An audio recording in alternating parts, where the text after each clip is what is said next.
আসসালামু আলাইকুম dear viewers, আশা করি সকলে ভালো আছেন। আমি ডাক্তার মোহাম্মদ রাফিল সিরাজ আপনাদের সকলকে আমার ফেসবুক পেজ এবং ইউটিউব চ্যানেল থেকে স্বাগত জানাচ্ছি। আজকে আমার আলোচনার বিষয় হচ্ছে ইনফ্লামেশন, অর্থাৎ বাংলায় যদি আমি বলি প্রদাহ। অর্থাৎ আমরা যখন কোনো আঘাত পাই বা ব্যথা পাই কোনো কারণে, তখন দেখা যাবে যে জায়গাটা লাল হয়ে ফুলে যায়।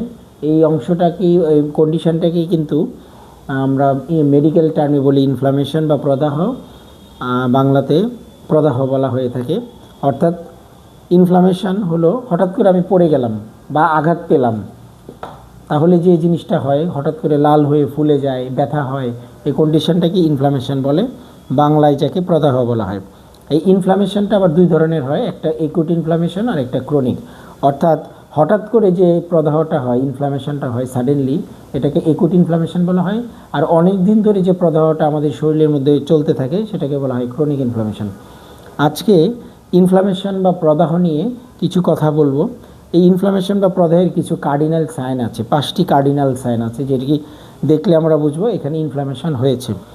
আমি প্রথম যদি কার্ডিনাল সাইনটা বলি, রোবর অর্থাৎ রেডনেস। কোনো জায়গায় আমরা যখন ব্যথা পাই বা প্রদাহ হয়, জায়গাটা কিন্তু লাল হয়ে ফুলে যায়, লাল হয়ে যায়। এই লাল হয়ে যাওয়াকে মেডিকেলের ভাষায় বলা হইতেছে রুবর অর্থাৎ রেডনেস। তারপরের যে জিনিসটা ডোলর অর্থাৎ পেন।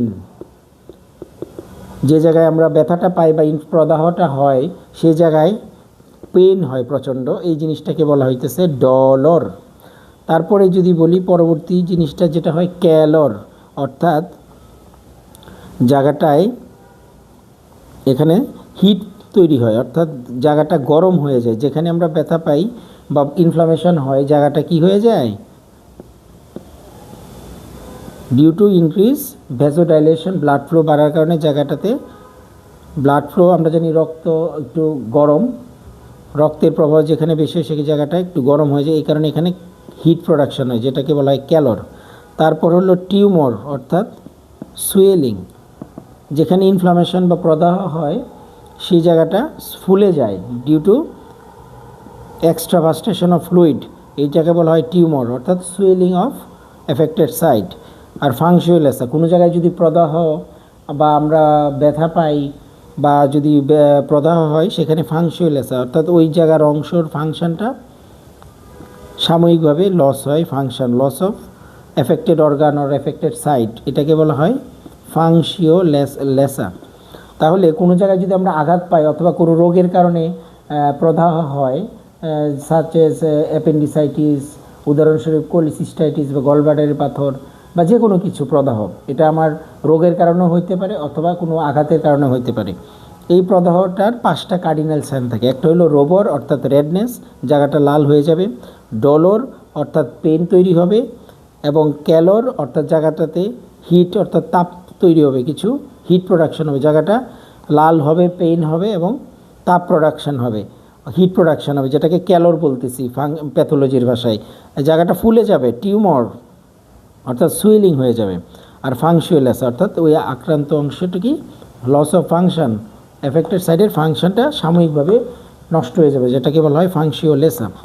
এখন আসুন আমরা একটু আলোচনা করি যে ইনফ্লামেশন বা প্রদাহ হলে আমরা কি মেডিকেলে কিভাবে টার্ম ইউজ করি। যেমন অ্যাপেন্ডিক্সে যদি, অ্যাপেন্ডিক্স আমাদের অ্যাপেন্ডিক্স সবারই আছে, হ্যাঁ, এই অ্যাপেন্ডিক্সে যদি প্রদাহ হয় অর্থাৎ ইনফ্লামেশন হয়, আমরা এটাকে মেডিকেলের ভাষায় কি বলি, অ্যাপেন্ডিসাইটিস। অর্থাৎ ইনফ্লামেশন বা প্রদাহের শেষে আইটিস যোগ হয়, অর্থাৎ এর সাফিক্সে থাকবে আইটিস, তাহলে আমরা বুঝবো এটা একটা ইনফ্লামেটরি কন্ডিশন। যেমন অ্যাপেন্ডিক্সে যদি প্রদাহ হয় আমরা বলি অ্যাপেন্ডিসাইটিস। গলব্লাডার অর্থাৎ গলব্লাডারের প্রদাহ হলে আমরা বলি কোলিসিস্টাইটিস।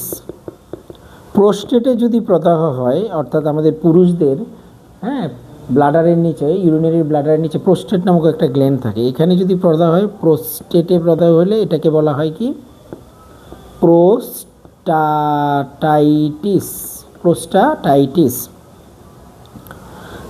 ঠিক আছে। কোলনে যদি প্রদাহ হয় আমরা বলি কোলাইটিস, অর্থাৎ আইটিস থাকলে আমরা বুঝবো এখানে ইনফ্লামেশন রয়েছে, ঠিক আছে।